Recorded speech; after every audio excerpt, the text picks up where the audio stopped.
What's up folks, we're Franca here for a brand new video, and in today's video we're going to talk about 5 reasons why to not buy the Camp Snap camera, this little guy here. And as you guys must have seen, right now this little camera is super hyped up. Every single influencer is talking about this camera right now, but in today's video I want to give you the most honest review on YouTube. And the reason why I can tell you this is because when I was planning on buying this camera, I looked for a lot of reviews, recommendations. I watched a bunch of videos, a bunch of YouTubers. They all had great things to talk about this camera, and also to talk about its limitations. But I didn't see any of these YouTubers talking about the things that I am going to talk about with you guys today. And the first reason why, I have a list here with me so I don't forget, and the first reason why you should not buy the Camp Snap camera, it's because it doesn't have a screen. And I know many people are going to say, a lot of people are going to say but that's the whole thing, that's the whole purpose behind this camera, to be a screen free camera, to start to maybe cut a little bit of our distractions, because we already use a lot our phones, we use iPads, computers, a lot of screens all the time. So that was the whole point about this camera. But there is a catch that I was able to understand and realize, and this is what I want to tell you guys. I'll try to wrap it up and be as fast as possible so this video doesn't get too long. But I just want to tell you guys that my dad, he was a salesman, and he told me that a good salesman, he could sell literally everything and anything.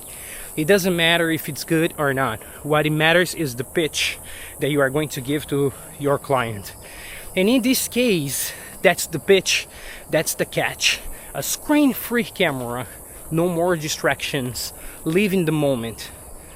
But the catch is, because this camera doesn't have a screen, and you can store up to 2,000 pictures in its SD card, many people are going to think, you know what, let me just take a bunch of pictures. I'm just gonna take a lot of pictures, and when I am close, or when I am up to these 2,000 pictures, then I can upload these pictures to my computer.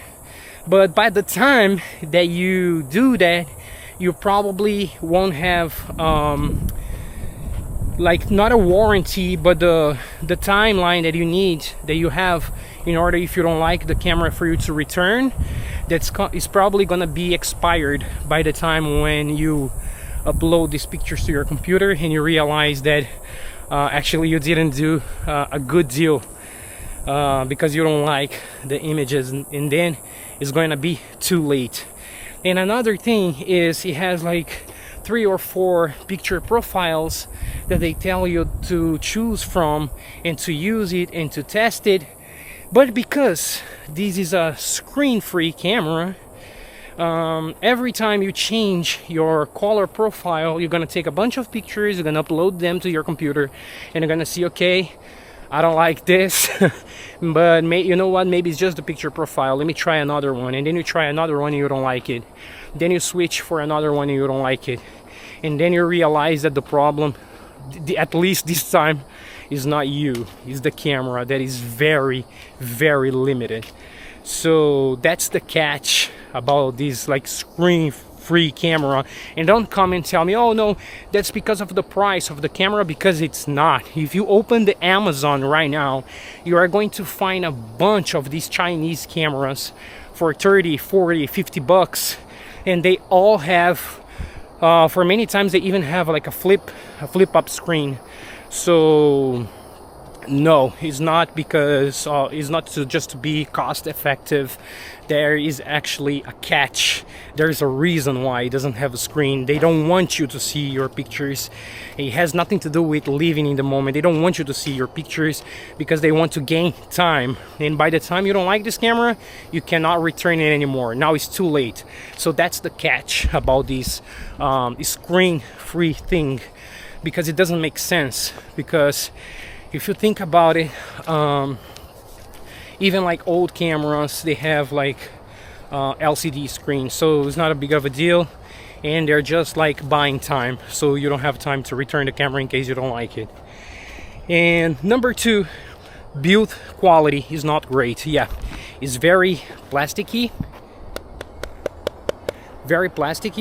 and I think that maybe if you drop this, if it's not from like a very high place, maybe it's not gonna break, maybe it will, but it feels cheap. Okay, it feels like literally like a toy. Okay, and don't come and tell me, oh, but this was like a toy camera. But this is not how it's how it is advertised. They don't advertise as a toy. They advertise as a camera for camping. So yeah, this is the number two. Build quality is poor, is not great. And then we can go to the number three, which is the hype is intentional but not real. So yeah, a bunch of these influencers that talk good things about this camera, I can guarantee you that they're gaining some type of like commission when they sell these cameras, when they recommend them to you, because they're cheap, you know.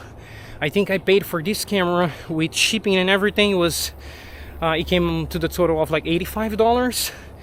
And another thing, I bought the fast delivery, and the camera was supposed to get to me in 2 days, and it actually it was more than a week to be delivered. So yeah, that's another thing. The hype is real, intentional, but not real. So yeah, that's the truth. And then we can move to the number four, which is too expensive.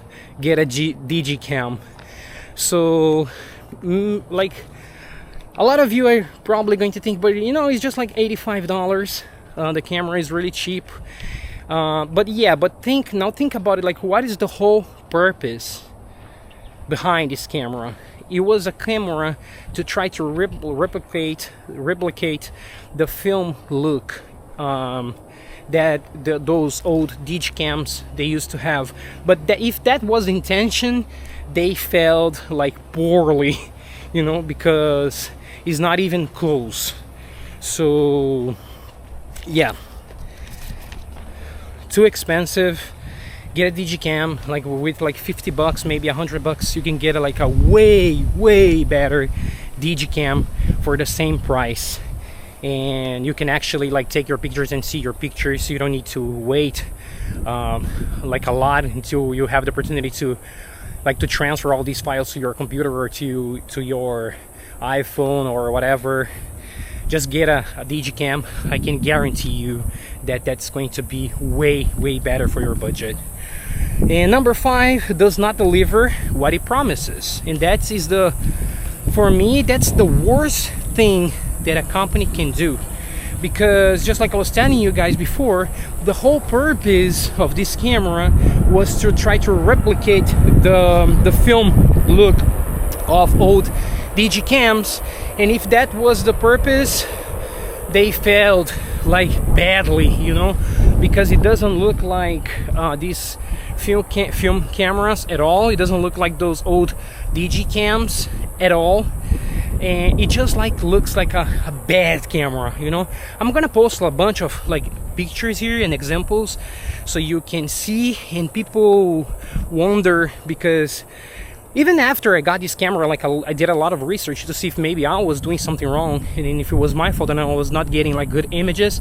But I have tried all with this camera, using on a tripod, like holding the breath, many techniques that they teach you.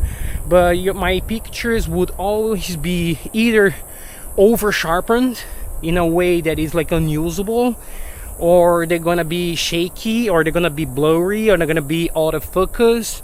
So yeah, this camera sucks, and it sucks badly, you know. So just save your money. If I was you, I was just save your money and stop watching videos about this camera, because they're gonna convince you to buy this camera. You're gonna buy this camera, you're gonna regret, and then you're gonna think that it's just like a curve, like a learning curve, that you're gonna get over it. But you will not, because this camera simply do not deliver what it promises. It's just that simple. So the problem is not you, the problem is not gonna be you, the problem is the camera. The camera is bad, you know. This camera sucks badly. So this is the most honest video that I can make to you guys, talking about this little snap camera, and the 5 reasons why you should not buy this camera. Okay, so but if you already bought it, tell me your opinion down here in the comments down below. Don't forget to like and subscribe to my channel. This helps me a lot, and I see you in the next one. Bye.